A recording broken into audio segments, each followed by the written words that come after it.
Hi, I'm Marijke. And I'm Jennifer. And this is Cat Chats.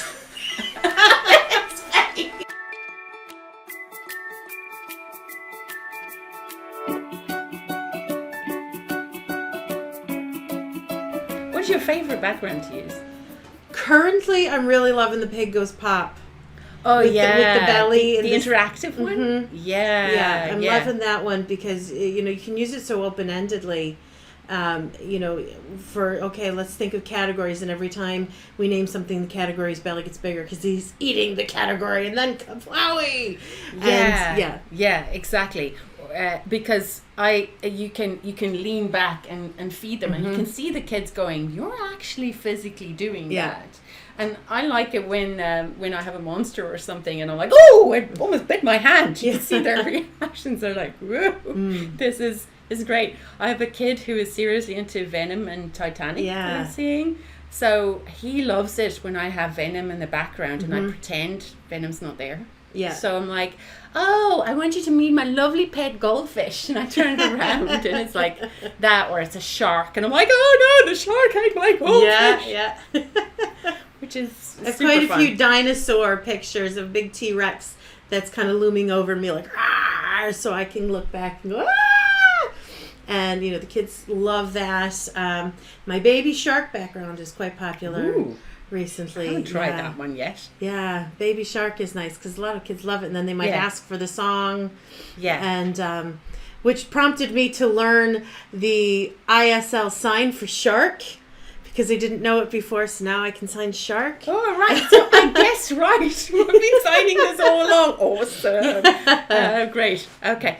Yeah, no, I think backgrounds are absolutely awesome. Yeah. And what is really cool, and I know we were talking about this, how do you get an idea of where a child is at with their speech at the start, like you would in a session face to face? You'd have a conversation, right? But telepractice doesn't really lean itself to it so easily, so you have to kind of set it up.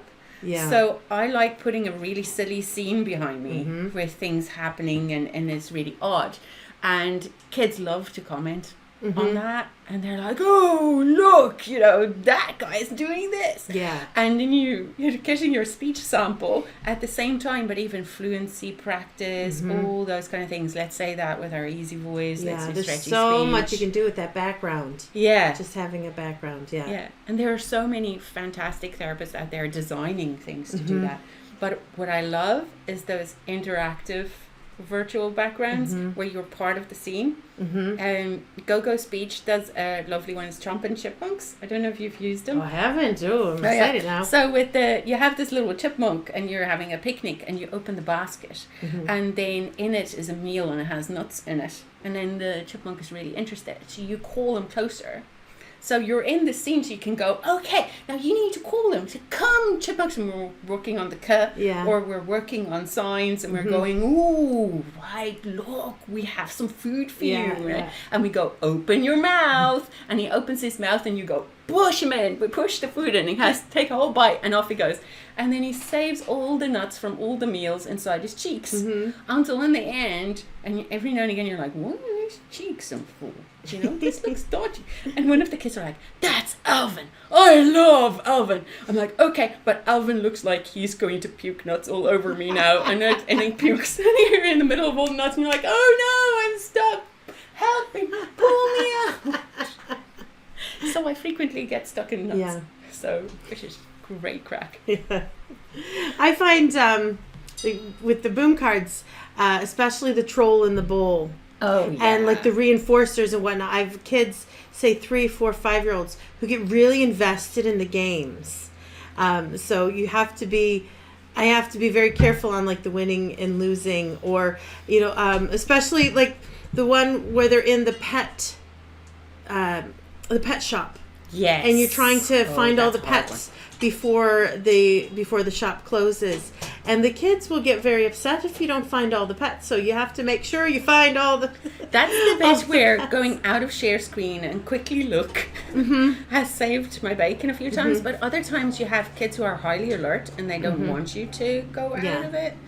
So you just hope that this time we're not losing the game because it's not going to be a good outcome. My sneaky trick is I'll click on a word or the item and I'll highlight it by rotating it a little bit so you can kind of sneaky see behind it and say, oh, do you want cake or key? Good. And then they can see a little bit behind so they know if it's something they should get or should not get. Yeah. So that way they might either win the game or, beat me, or collectively we win the game together.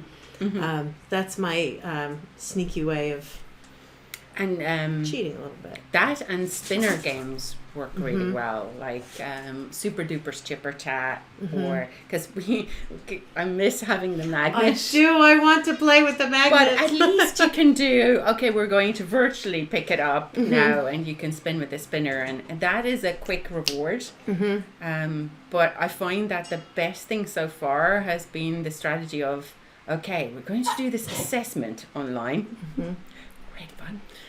So I usually go, what did you eat for breakfast? Okay, Weetabix. Oh no. Why didn't you eat ice cream or sweets? So I could catch you out, because I'm trying to catch you out, but it's not going to happen. So now I go into calls sometimes and the kid will go, I have had Weetabix. And I'm like, no, I'm doomed. I'm going to lose. None of the questions is going to be wrong. What have I done? So it's a great way to kind of make it more palatable. Yeah. And even playing those quick little games.